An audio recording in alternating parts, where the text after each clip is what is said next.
Okay, we'll get started in a minute. You would think that 3 years into pandemic-inspired Zoom would make one a master of Zoom, but no, I'm not in that club. And we were just chatting briefly about some weather, because I'm out here in Central California where we've been having some issues. And I'm not going to talk today in our workshop about climate, but that is something I'm increasingly working on. And so it's just one of the broader contextual factors surrounding the skills debate, the climate emergency, that I think I'd just like to plant the seed to have in the back of your minds.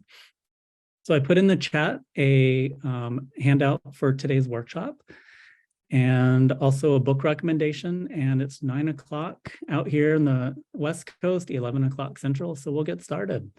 Thank you all for joining this workshop. My name is Matthew Hora. I'm an associate professor of adult and higher education at the University of Wisconsin-Madison. And this is a 1-hour workshop. It's really intended as a quick overview of some key ideas that I cover in the longer 7-week online faculty development course. That course is currently being revised. I'm hoping that it'll reopen in mid to late spring of this semester. But I wanted to have a quick free overview for my colleagues and the general public about some of these ideas, because in part, one of my growing concerns is the way we're talking about skills and career readiness in higher education needs a bit of a reset. And ultimately, I feel like we're doing it. There's a lot of great things about the way colleges and universities are approaching career readiness and skills training. But one of the things that needs some work is how we think about skills themselves, not as generic competencies detached from identity or context, but more as cultural elements. And also, as somebody who studied faculty development and teaching over the last 15 or so years, I'm a bit concerned about how we're not training faculty and instructors properly in how to teach skills, much less train us how to teach in the first place. So fortunately, there's lots of great examples out there about how to do this well from across the disciplines. And you'll see today I mention examples from medical education and communication studies. And I've tried to bring those together in my longer course, but also this workshop is a way to chart a path forward. So I've structured this workshop in the following way: brief mini lectures on a few topics, followed by some hands-on writing that you'll be doing. So have pen and paper or laptop ready. And then the idea is that we could apply some of these conceptual ideas I share with you to your own jobs and contexts. And then hopefully we'll have some time at the end, if I structured this properly, for some Q&A. The first couple of lectures are going to cover more conceptual territory, a history of the skills discourse and problems I see in it, and then some ideas about instructional and backwards design. And then we'll talk about 2 specific skills: oral communication and critical thinking, and some specific ways to teach them in the college classroom. Again, in the chat, oh, you don't see the handout or book recommendation. See, I had some issues. Some of you see it and some don't. Okay, I will send that again.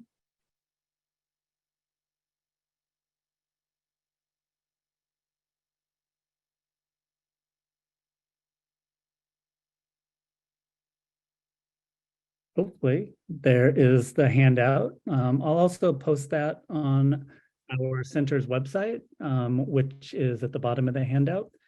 And the book recommendation is Teaching Oral Communication in the Disciplines by Daniels and Palmerton. But before we get started, if you could put in the chat just a brief introduction, your name and institution, maybe why you're interested in this topic. And just so everybody can see who else is on this call.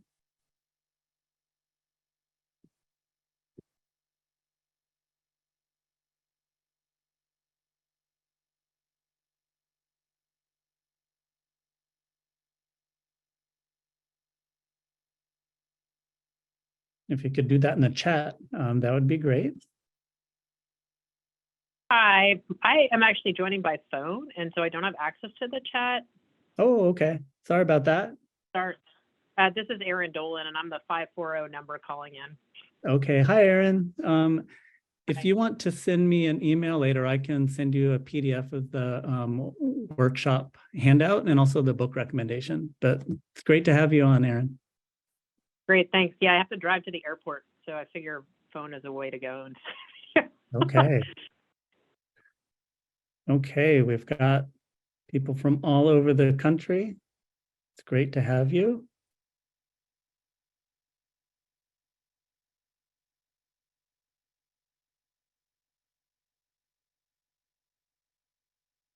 And if you feel like you'd like to introduce yourself to the group, go ahead and do that in the chat. But for right now, we'll go ahead and get started. The first mini lecture is about the skills and career readiness discourse. And this is a set of topics that could take an entire semester to cover. Whole books have been written about the history of career development, labor market, social mobility. And there's lots of complex issues around culture, human behavior, race and politics. But it's important as I wanted to give some historical context about the current interest in skills to put things into perspective. One of the first things is education's always been concerned about skills going back centuries.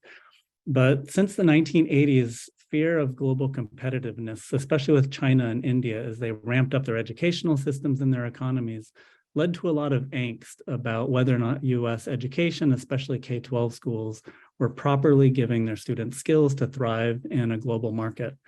And this is based in large part employer surveys. And you've all seen them, employers saying, your graduates don't have skills X, Y, or Z. At the same time, the workplace was changing. And we were having a lot of technology-driven changes from routinized tasks, if you can imagine an old school assembly line, to different tasks. The new technologies requiring fundamentally different skills for workers to do. And I'm not just talking about using Excel or programming in Python, but things like cross-cultural project management or definitely operating different machines, but using abstract reasoning as you're doing it. And so as these were becoming more common, it's what labor economists call technology-driven skills change. And this was definitely exacerbating a lot of concerns about skills in higher education. The last development I wanted to mention has to do with how we're measuring intelligence, especially in psychology.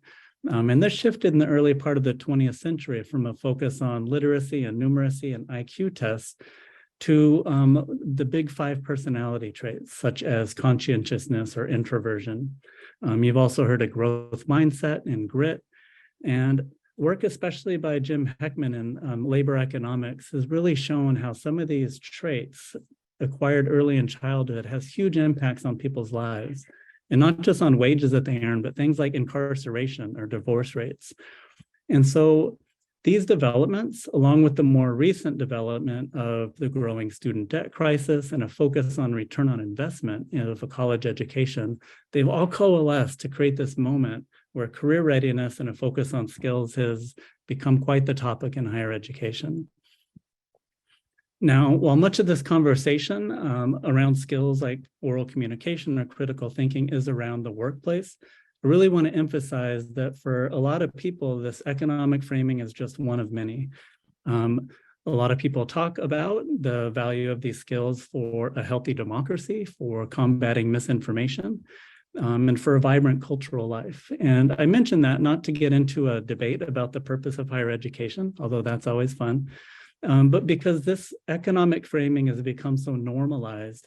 And one of the things that I fear it's done is made this conversation about skills, teaching, and learning very utilitarian. And it's diminished how complicated and hard to teach and learn these skills really are. So that sometimes now we think about them as easy tidbits of skill to pick up in a quick workshop on soft skills. And that's not the case.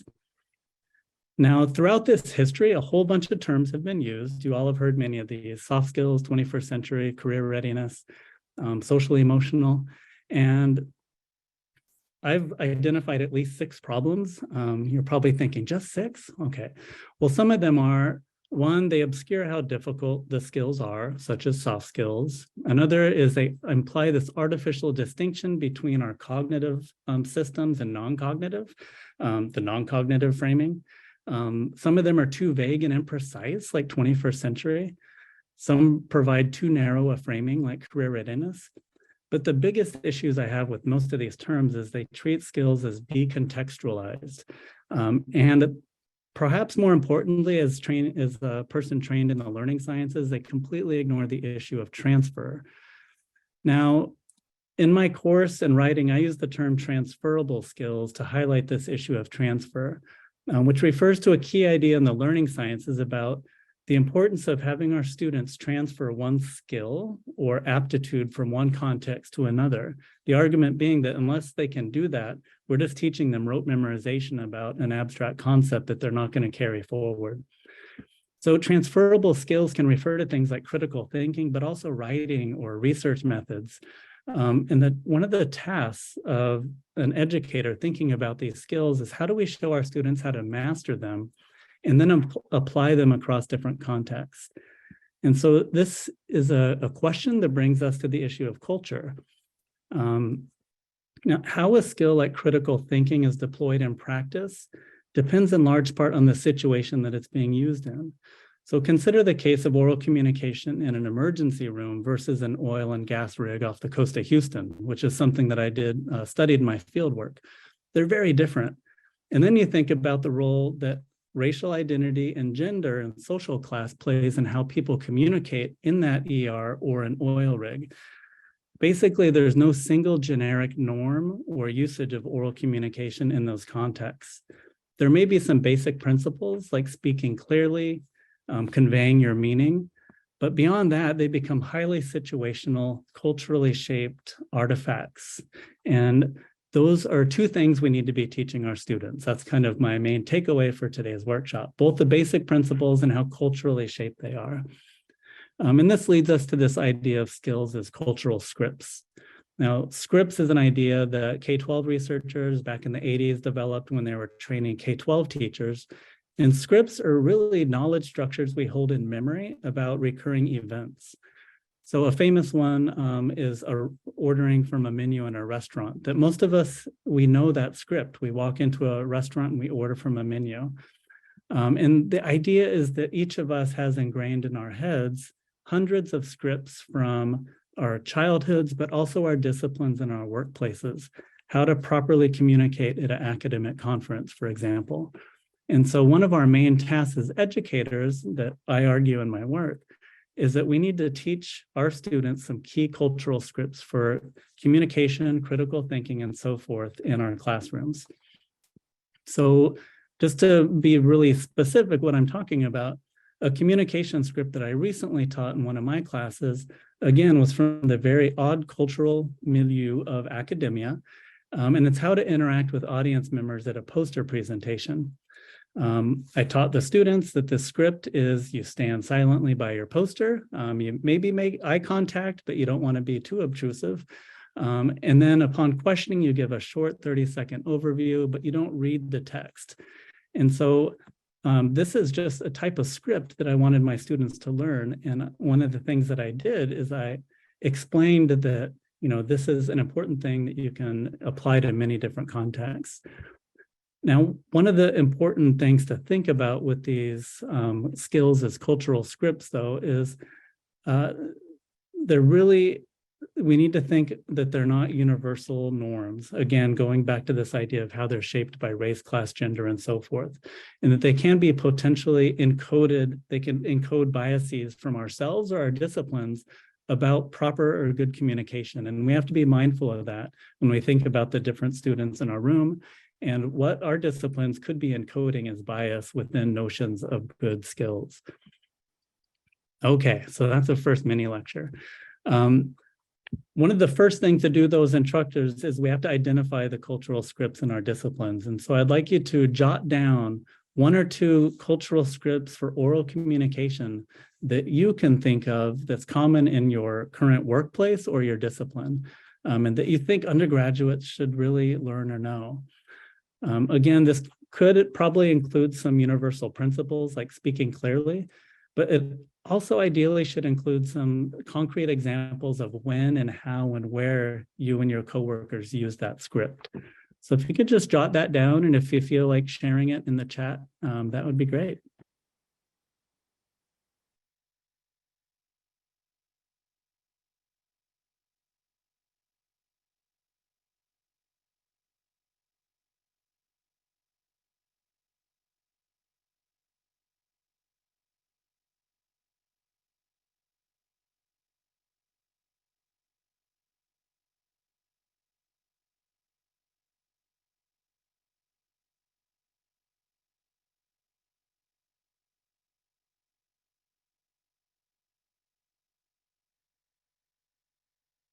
Great. We have some good examples of scripts here, staff meetings. That's a very unique cultural situation in the office, how to answer the phone, networking scripts and social events. There's definitely norms for how you talk to people, how you answer questions, how you promote yourself or not. Yeah, these are good. And again, we're just trying to articulate some unique forms of oral communication to our disciplines. And again, this is what we can tell our students, not just generic ideas of oral communication, but more disciplinary and culturally grounded. Pitching oneself to employers at career fairs, definitely. And one of the things I find in training graduate students in academia is that fine line between self-promotion, which can go too far, and just kind of touting your accomplishments.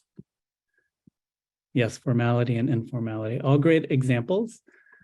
And one thing I forgot to mention at the very beginning, this is the very first workshop. I've kind of condensed my 7-week course into 1 hour. So any feedback at the end is greatly appreciated because I'm hoping to do this once a month throughout the academic year.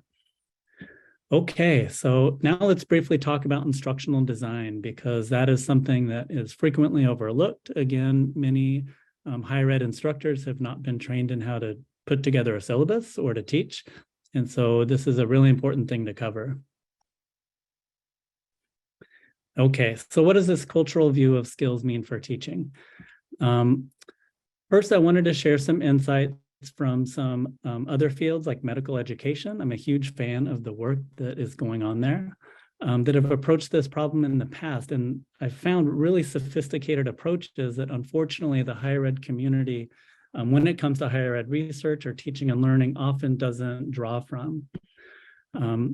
So an example is in cases like oncology education, students don't learn vague principles about oral communication like eye contact or speaking clearly. They definitely hear about that, but instead they learn about what communication scholars call communication genres, or very unique situation-specific modes of communicating, just like scripts.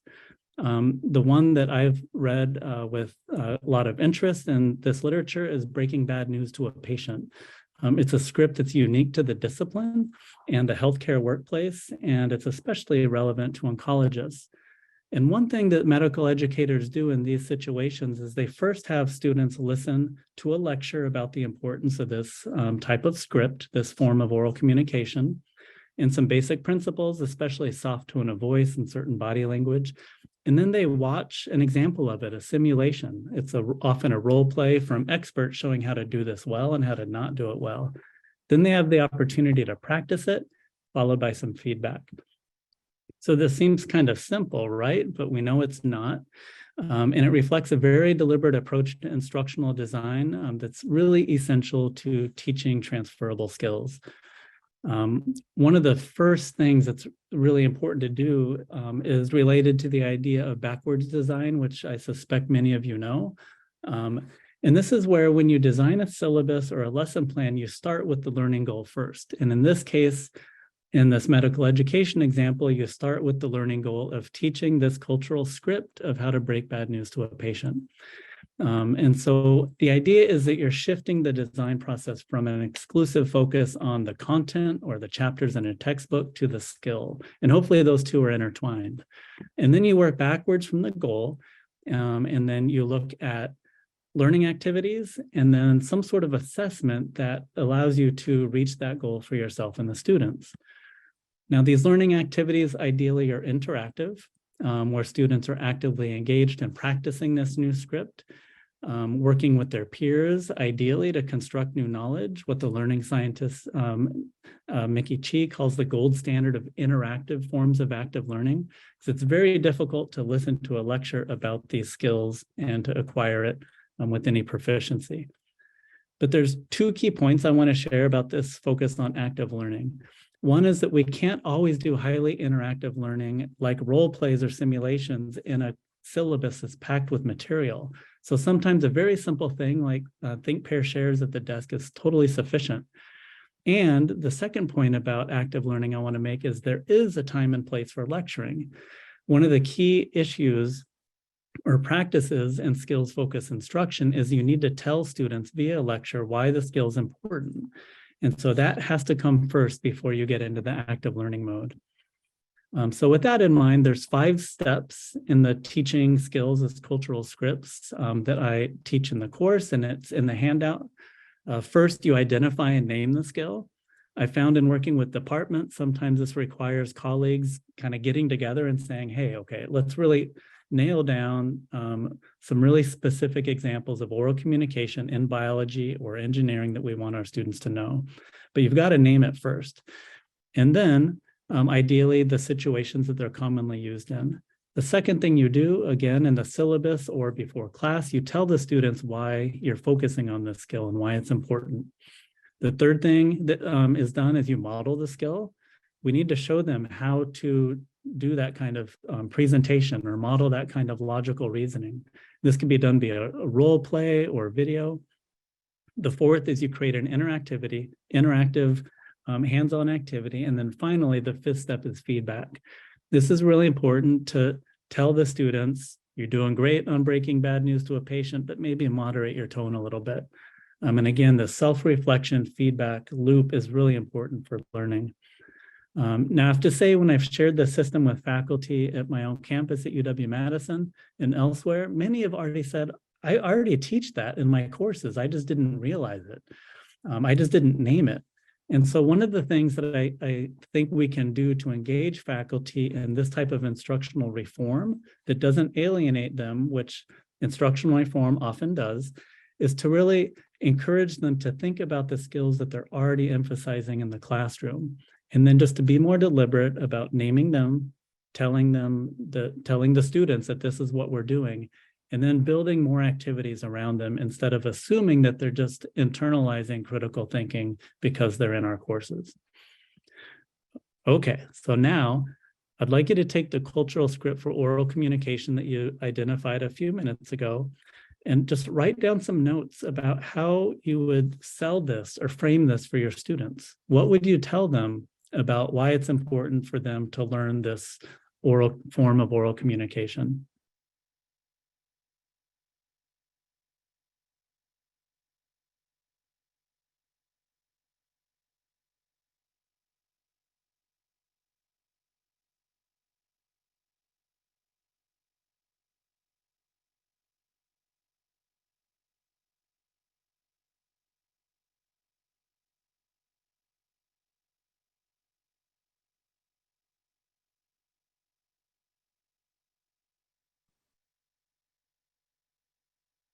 And for those of you that aren't writing or driving to the airport, and when I was teaching students about giving a poster talk at academic conferences, the way I sold it was saying, you're probably going to be giving presentations like this in most of your jobs.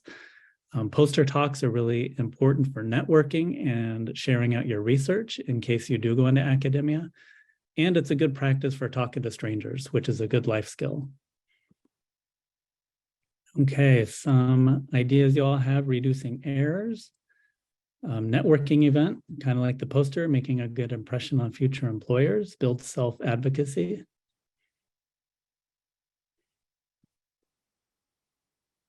One of the things I see in medical education, you could imagine what they tell students. This is a way to reduce errors in a hospital or clinic, which can be really bad. Being seen in the workplace as a competent team player.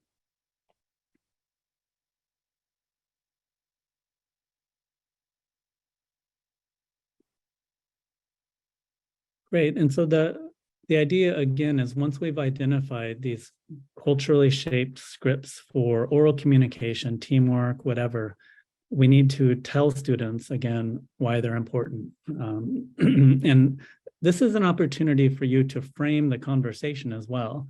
It could be in a vocational context. This will be good for your future jobs. It could also be, hey, we have an issue with misinformation in our democracy right now. This is going to be a skill that's going to help you combat that with respect to equity or climate change or what have you. Employer pitches to quickly convey context and present yourself as a good candidate, definitely. Okay, so now let's talk about a specific skill, oral communication, one that we've been talking about, and we'll get into the real nitty-gritty of teaching. But again, before I jump into things like think, pair, shares or role play simulations, there's a few things about communication I want to discuss as preparatory work. And I have to do this because my colleagues in communication studies say it's super important, and I've learned to agree. First, we need to remember there's many different types of communication: oral, written, digital, nonverbal.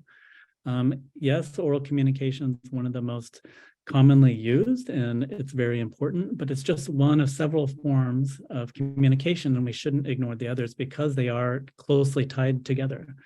And others, there's different levels of oral communication: intrapersonal, where we're kind of reflecting to ourselves; interpersonal, between two people; group, organizational, mass communication, like a podcast or what I'm doing right now.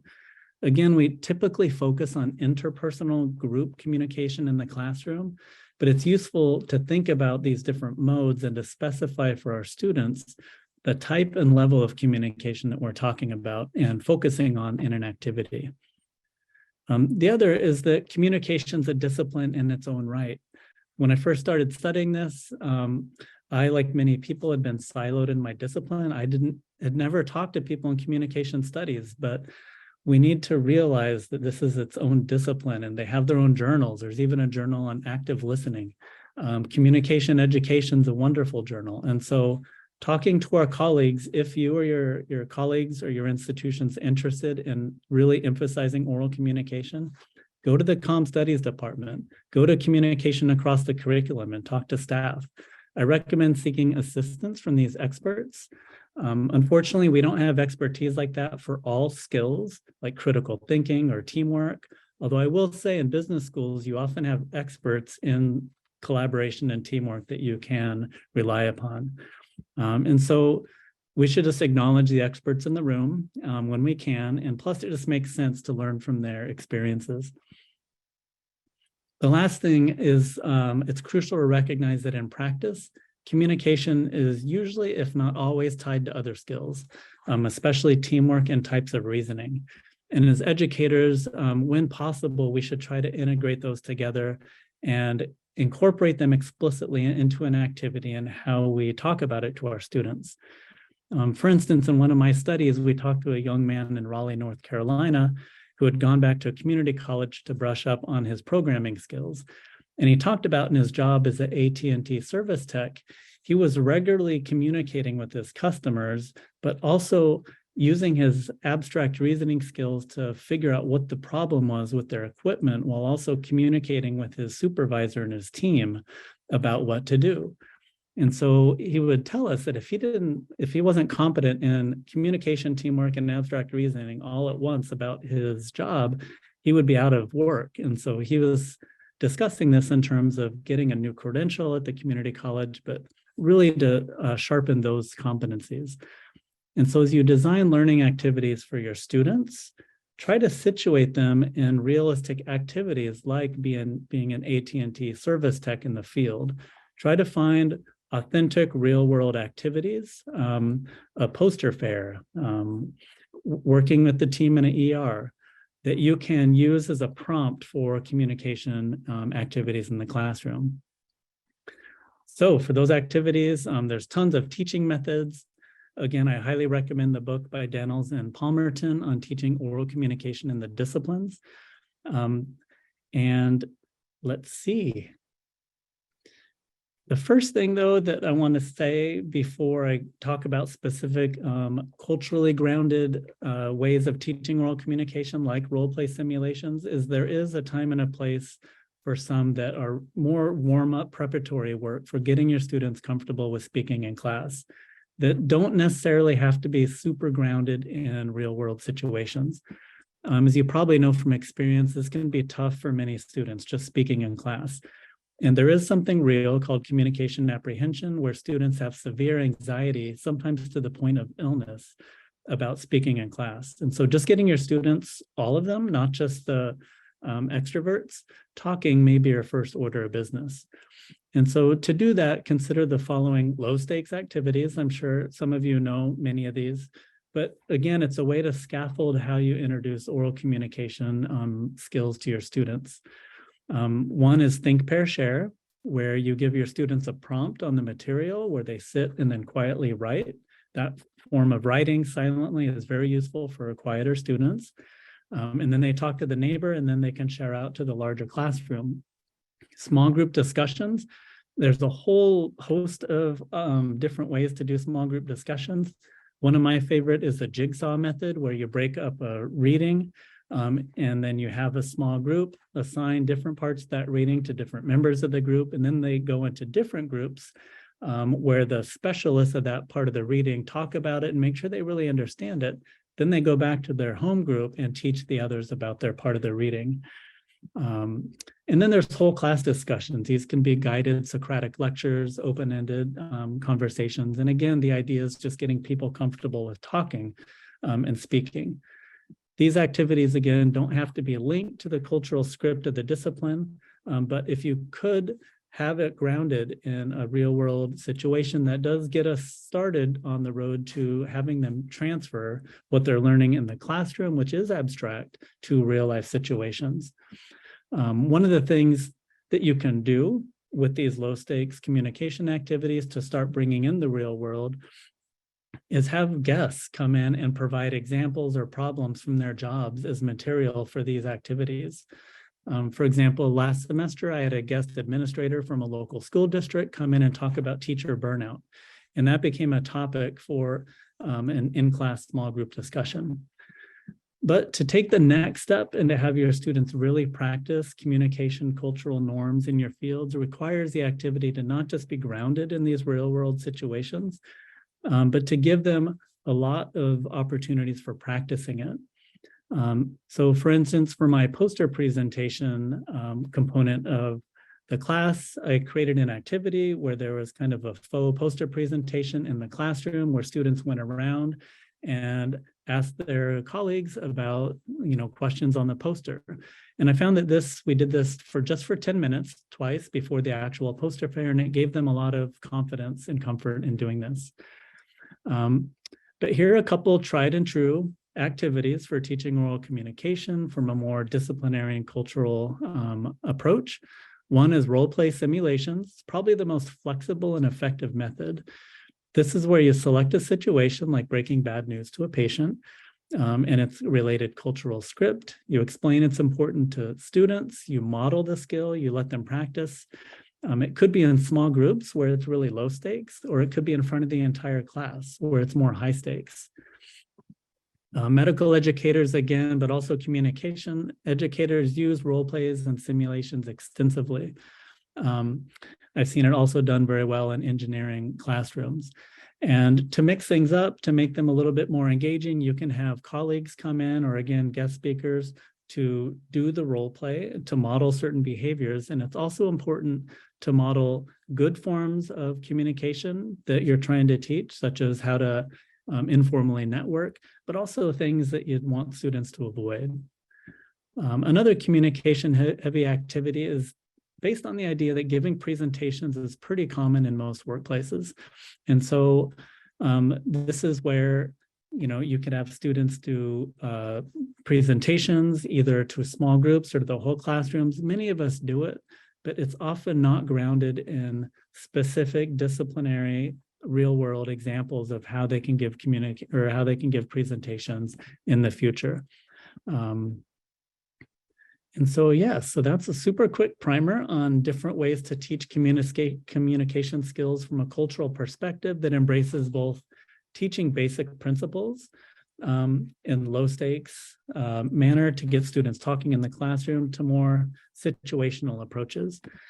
Now, again, before we do a short writing exercise, it's really important, again, to remember that these norms that we're conveying to our students about good forms of communication, again, can encode biases based on race, class, gender, nationality, and so forth that we really have to be mindful of. I found this as an educator and speaking with colleagues that with oral communication, this is especially fraught. And I'm half Japanese, and I have a lot of experience in East Asian business places, and working with East Asian students, I have found oral communication can be very challenging because there's entirely different norms. And so this is a case, oral communication, where we have to be really mindful of this and really think deeply. Do the norms of my field actually perpetuate discriminatory normative behavior? And if the answer is yes, which some of our disciplines do that, we have to figure out ways to not perpetuate that in the classroom. Okay, so now we've identified a cultural script for oral communication in your fields and maybe ways that you would share it with your students. I'd just like you to jot down for a minute some ways that you think make sense on how to best teach that cultural script. It may be a role play simulation. It may just be a mini lecture. It could be a think, pair, share.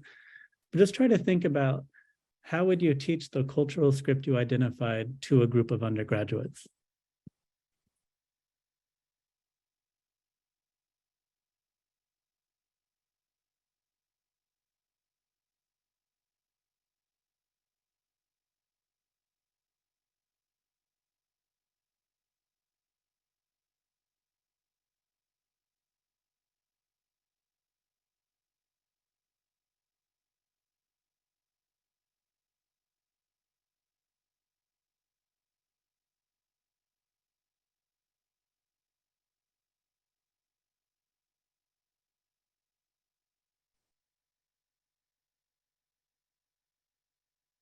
Great. So we have some examples of sitting in on real life situations and then role playing. Brian, you mentioned having students teach something to another student. Apologies for the trash truck outside my house. That's a great way to reinforce learning, having students teach. Yep, role play of different norms. Even though it can take some time, these role play simulations, I think, are one of the best pedagogical approaches I've found for teaching many of these transferable skills.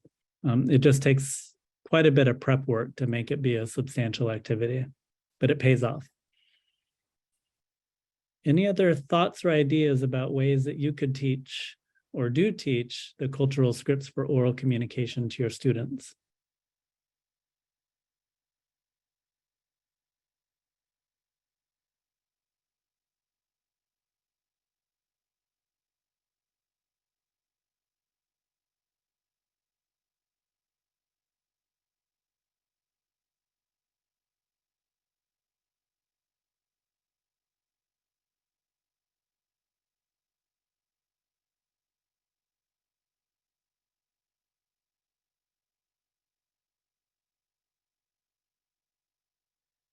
Okay, I was partly waiting for the trash truck to go by, but out here in Central California, trash trucks are slow. So I'm just going to talk over it and move on to the next skill. I just want to do a really brief discussion before we do a Q&A about teaching one more skill, that of critical thinking. Then again, we'll have some time for Q&A. Also, again, since this is my first time condensing a 7-week course into a 1-hour workshop, please give me some feedback on ways I can improve this. I'm hoping to do it once a month for the academic year. Again, teaching critical thinking is, it's a book or it's a semester-long course, but here's my 5-minute version of some key things to think about teaching critical thinking from a cultural perspective. First, and arguably the most important, is that each of our disciplines has some type of reasoning or argumentation or thought process we want our students to learn. And it's called by a ton of different names, with critical thinking just one. And one thing I found working across disciplines, especially in STEM fields, is critical thinking, which is often in our mission statements and lists of career readiness skills, often does not compute for some disciplines. That term may be regular and normal in education of the humanities. In engineering, though, you hear about troubleshooting or problem solving. In computer science or some STEM fields, you may hear about computational or scientific thinking. In math or chemistry, it may be problem solving. And so one of the first things is to recognize that, there's different forms of, again, argumentation, reasoning that most disciplines want and need to teach, but they're called different things, and they have some subtle differences, and in some cases, not so subtle differences. That said, even though in practice and in theory they do vary considerably, the type of reasoning that is most often cited by employers is what they want. And also in our institutional mission statements is not the type of thinking where people are simply applying a set of rules or a formula to solve a problem, but it's more about solving ill-defined problems or problems or situations that don't have one solution. Again, this is something you see in medical education a lot. Students are presented with a patient presenting with symptoms, but there's no one clear solution. And so teaching students how to reason through that is one of the core underlying skills that are trying to be taught. And there's a whole lot of definitions, but I do find Stephen Brookfield's definition of critical thinking to be useful. He defines it, it's a process that involves identifying the assumptions that frame our thinking and determine our actions, and then checking out the degree to which these assumptions are accurate, and then looking at our ideas and decisions. And on the basis of all of this and the evidence that you gather through a research process, making informed actions. And so it's recognizing the assumptions that we bring to a problem, collecting as much information as we can, and then making an informed action. It seems really simple, right? But as we all know, it's not. Now, again, this framing way of thinking about critical thinking is more amenable to education, social sciences, and I'm going to stick with that for today because that's what I know the best. But I think there's some basic elements of that definition that are applicable across fields. So one of the first steps in teaching critical thinking is identifying, again, a problem or scenario that doesn't have a single neat solution. And it could be highly contentious. Maybe it's how to design a disaster preparedness plan for a college facing recurring floods. That's something I've used in my courses. Or it could be a contentious, debatable issue like whether public higher education should be free. The key is to select a scenario that is realistic, ideally authentic, and requires some research and good creative thinking and argumentation to answer it. So then there's two preparatory stages before you use a specific teaching method. The first is probably the one that's most overlooked, and this is modeling the type of logic or argumentation you want your students to use. So you could do this on the chalkboard and just walk through students how you would answer those questions. You can show videos of an expert in your field actually going through their thought process of addressing a situation. But the key is to make transparent for your students the process of critical thinking that is most common in your discipline or cultural setting. And this is where you could, ideally link it to your disciplinary context. But what is most important here is to have it grounded in a specific situation, which does encourage transfer to new situations your students will encounter. And then the next step before actually engaging in teaching is what Brookfield calls surfacing assumptions. And again, this is where you want your students, and I've seen this in troubleshooting courses in engineering as well, you want your students to be really clear about what are their biases that are immediately triggered when they see that problem. This could be a writing project or it could be a classroom discussion, but you want students to understand what immediate solutions leap to mind and understand that they may be good, they may end up being the right solution, but it's not the only one. So now that you've done that, modeled expert thinking and helped your students surface their assumptions, there are several methods you can use to teach critical thinking, but here's just three. One is called argument mapping. And this is a technique where students work alone or in groups, and they chart out in writing using boxes and arrows and lines to depict relationships between claims and evidence supporting an argument. These maps can vary in complexity, but they force students to sequence an argument in their logic and clearly support it with evidence, all in graphic form. I found this to be a really effective method, especially with early undergraduates who have not done this outside of maybe writing a research paper. Another is classroom debates, but this can take lots of preparatory work. But I've seen nursing students engage in small team debates where they had prepared pro and con arguments for things like abortion or Medicaid. And then they engage in class in front of the entire class, presenting opening statements, doing rebuttals, and so forth. And besides making transparent the flaws and the strengths of their critical thinking process, it also involves oral communication and teamwork at the same time. And then another widely used method that, again, ties all of these skills together, teamwork, communication, critical thinking, is problem-based learning. And this is where small groups are given open-ended problems that they then have to go out and do research, often by consulting with outside experts. So they get accustomed to talking to adults or professionals in their field. They then work on a solution, weigh evidence, find the optimal solution, and then present their findings. And this presentation process can be very creative. In one biology course, I saw the faculty bring in biotech leaders from their area to judge the final presentations. So again, sorry about the trash truck outside.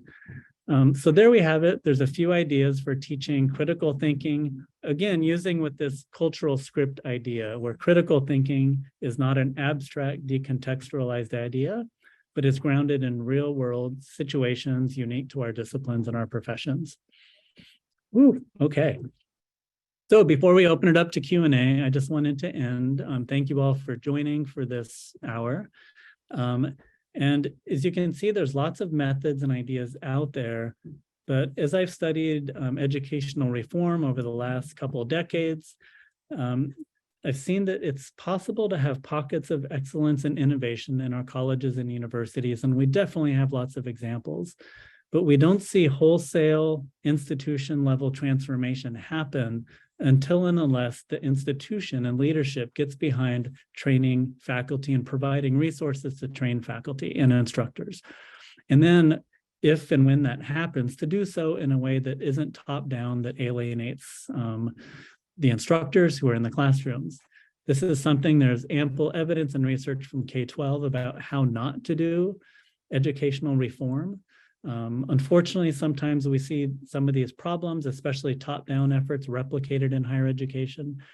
But I really think when it comes to skills-based instruction, we need to have more investments into training our instructors into how to do this well, but to really have it be a grassroots kind of from the ground up effort where we ground the examples of skills in the disciplines and allow disciplinary experts lots of room to shape how they will be taught in the classroom. Okay, so with that, if anybody has any questions, you could do it in the chat. I guess you could unmute yourself too, or raise your hand. Ooh, and I see Brian with your hand raised. Just two things I wanted to ask you, Matthew. We talked about oral communication, and some of my research is in learning.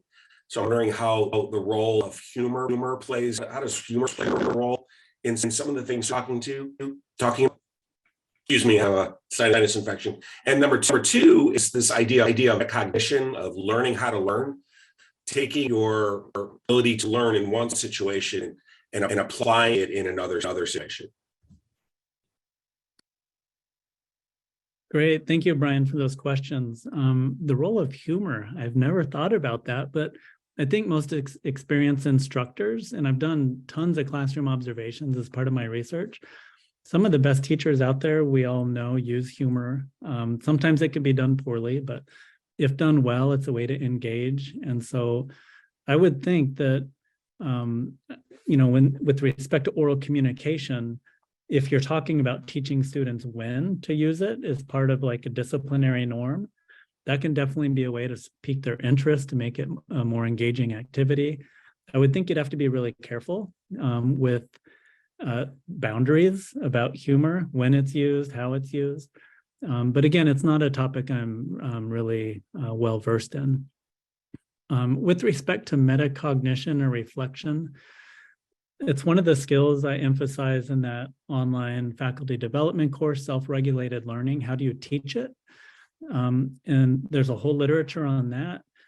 One of the things, though, I'm not sure if this is what you're asking, is how that can be integrated with teaching other skills, such as oral communication. But I think it can. And one of the easiest ways to have students do self-reflection is after an activity, at the end of a class, there's something called minute papers, or reflective notes where the students write down, what did I learn?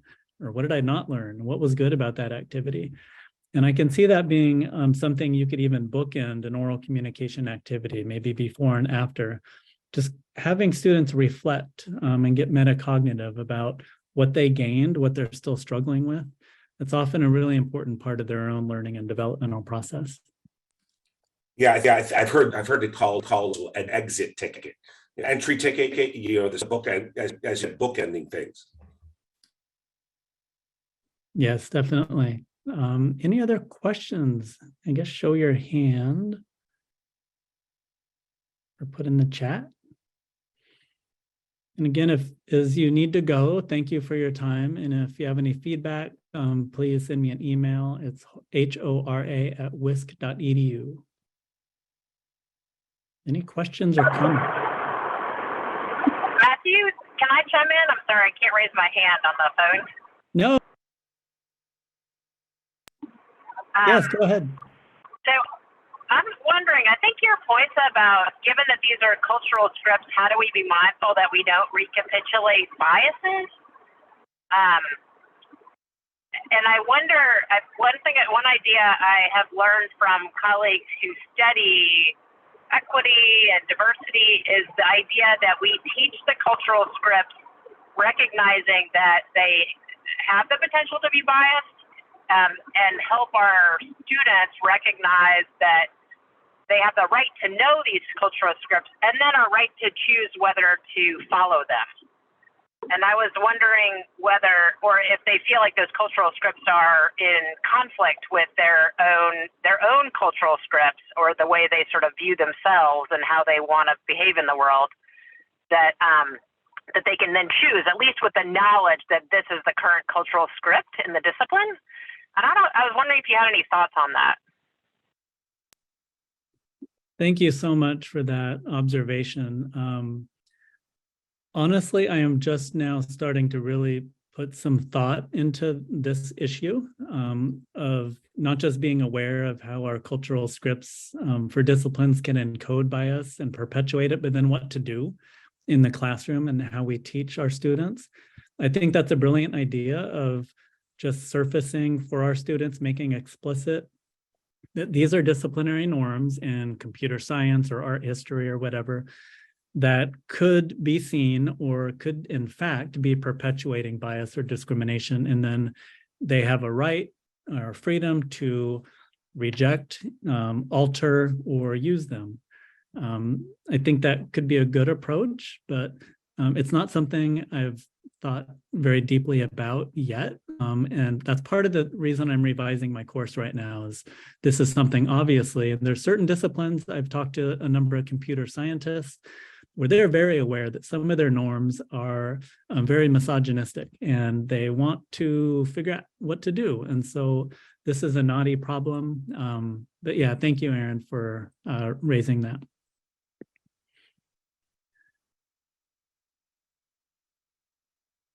Any follow-up ideas to that or additional questions?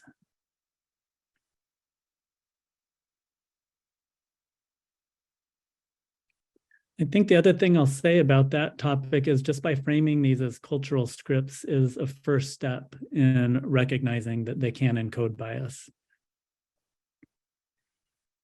Stephen, did you have your hand up earlier? Yeah, I guess do you have any advice or suggestions about applying any of these activities or concepts to online asynchronous learning environments? Yes, obviously the pandemic forced my hand on that. But I have a lot of colleagues at UW-Madison that do online and distance education, and it's very hard, honestly. But in the course that I've designed, I try to provide ample opportunities for some of these skills. The role play simulation activity, it's pretty straightforward to show videos of different types of communication or teamwork or problem solving skills that you want to see and maybe you don't want to see. Having the students then work together, they can, via online and practicing and then modeling. And one of the things that I've seen done is students then film themselves doing that skill, whether it's communication or maybe argumentation. And then that's kind of uploaded where the instructor can review it and provide feedback. So role play, that's actually one of the most easy to transfer to an online setting. It also happens to be one of the most effective, I think, in grounding skills training in real world situations. But that's one example, but it's much easier to do in a live classroom, I think.